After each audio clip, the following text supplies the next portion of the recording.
Dalam video ini, aku akan berbagi 8 hal yang biasanya aku lakukan untuk meningkatkan produktivitas.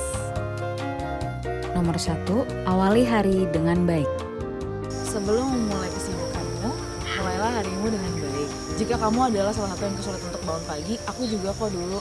Tetapi kuncinya adalah kamu harus mencari alasan kenapa kamu harus bangun pagi. Contohnya ada aktivitas yang kamu pengen tapi kamu gak sempat gara-gara kamu harus sekolah, harus kerja. Pokoknya it's your morning, bangun rutinitas yang kamu suka. Buat aku, misalnya aku suka sarapan, olahraga, dan mengerjakan hobiku di pagi hari. Dengan memulai harimu seperti ini, seharian kita bisa jadi gak terburu-buru dan bisa menurunkan kadar stres juga. Nomor 2, buat list hal yang ingin dilakukan. Setelah melakukan rutinitas pagi harimu, duduk sejenak dan tulis apa saja yang kamu mau lakukan hari ini. Apa saja prioritas yang harus dilakukan? Apakah ada deadline minggu ini? Apakah ada yang sempat terbengkalai di akhir minggu kemarin dan harus dikerjakan segera? Untuk penjadwalan, sejauh ini aku pakai Google Calendar dan baru-baru ini nyobain Notions. Tapi pakai agenda juga nggak masalah, tergantung preference aja. Nah, biasanya untuk tahap yang ini aku lakuin di hari Senin supaya selama seminggu aku bisa membagi pekerjaanku dengan baik. Karena kalau misalnya overwork juga nggak baik dan bisa membuat kita burnout. No thanks. Nomor 3, jauhkan HP. Sesimpel cahaya layar pun bisa mengganggu fokus kita. Usahakan sebisa mungkin tidak terdistract dengan HP-mu. Matikan notifikasi, balik handphone, letakkan HP-mu di bagian yang agak jauh dari tempatmu bekerja. Pokoknya gimana caranya biar kamu gak usah lihat HP terus deh. Biasanya dengan satu notifikasi bisa dengan mudah membuat kita distracted. Misalnya dengan buka satu app, kita jadi bisa buka app-app lain, scrolling, ini itu. Coba kamu bayangin berapa waktu yang diambil untuk scrolling itu. Misalnya paling gak 1 jam. Tapi kamu bayangin deh, 1 jam itu bisa buat ngerjain apa aja ya. Lumayan kan? Nomor 4, minum air yang banyak. Sebuah riset menunjukkan bahwa minum air bisa meningkatkan produktivitas sekitar 14%.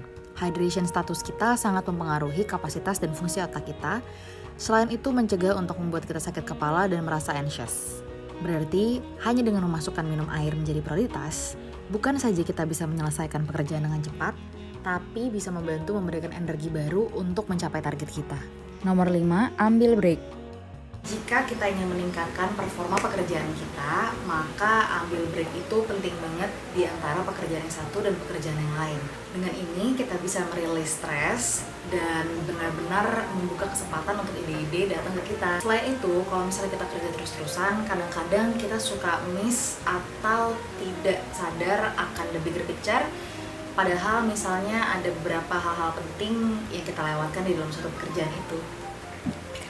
Biasanya aku mencoba untuk berdiri, jalan-jalan sedikit, stretching, ke kamar mandi, minum air putih, masak makan siang, atau main sama anjingku. Nomor 6, latih badan dan pikiran. Reading is to the mind what exercise is to the body. Kemarin aku sempat lihat quotes ini di YouTube Ads.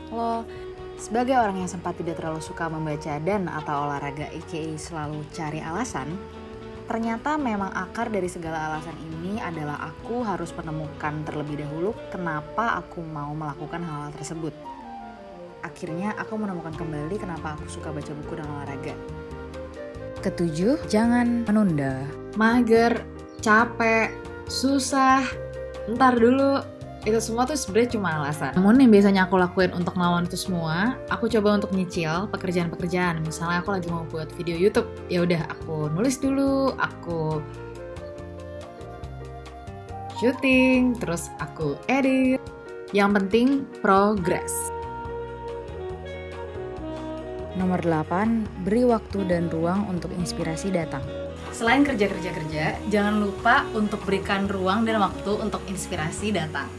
Bisa lewat keramas, itu yang paling simple, bisa juga lewat makan makanan baru, atau anything, baca buku, atau sambil meet stranger, itu serah kamu. Berikan makanan yang baik ke pikiran kita, supaya nanti kalau udah saatnya kerja lagi, kita bisa jadi lebih fresh, produktif, dan juga happy.